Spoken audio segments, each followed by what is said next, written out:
All right, and we begin this hour in Rosebank. The Judicial Conduct Tribunal that's investigating allegations of sexual harassment against Eastern Cape Judge President Selby Mbenenge continues today.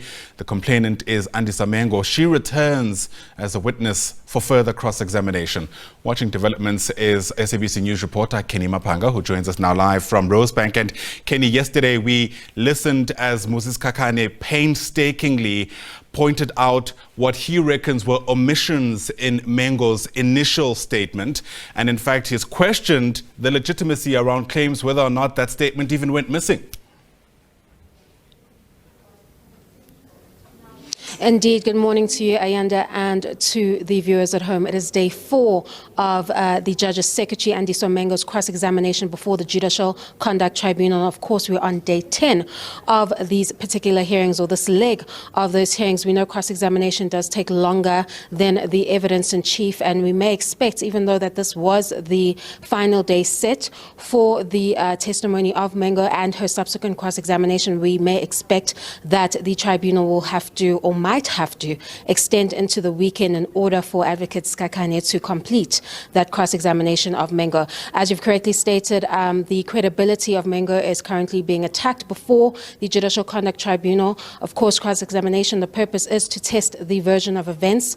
Kakane SC has gone into quite great detail of the omissions that he contends were left out of her statement that are included in the WhatsApp exchanges, to illustrate to the tribunal that she didn't paint a holistic picture to the initial panel that would have considered the complaint in this first ever sexual harassment probe. He has also moved to the issue of how the complaint was laid at the OCJ. We've heard evidence from her that the complaint was initially made in December of 2022.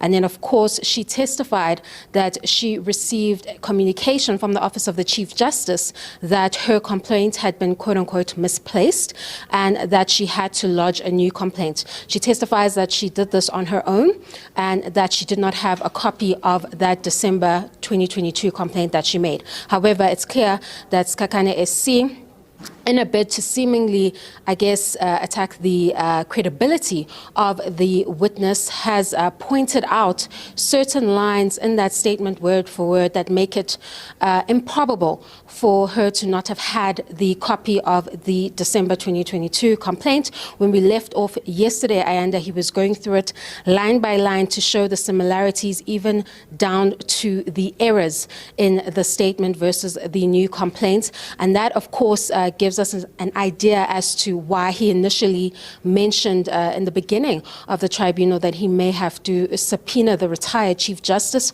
Raymond Zondo, who would have been the top judge of the judiciary at the time when this complaint was laid, stating that their version, or Judge Mbenenge's counsel's version, is that she had to lodge a new complaint at the request of the Chief Justice. Of course, Mengo disputes this claim, stating that she doesn't agree with this, stating that the communication she received is that she had to lodge a new complaint due to her original complaint being, quote-unquote, misplaced. And she further contends that she did not have the assistance of the original copy when she had to lodge that a new complaint at least a month later. Right, and we'll, I suppose, wait and see the direction in which this cross-examination takes today. Kenny Mapanga, live to us there from Rosebank, as always. Thanks very much indeed.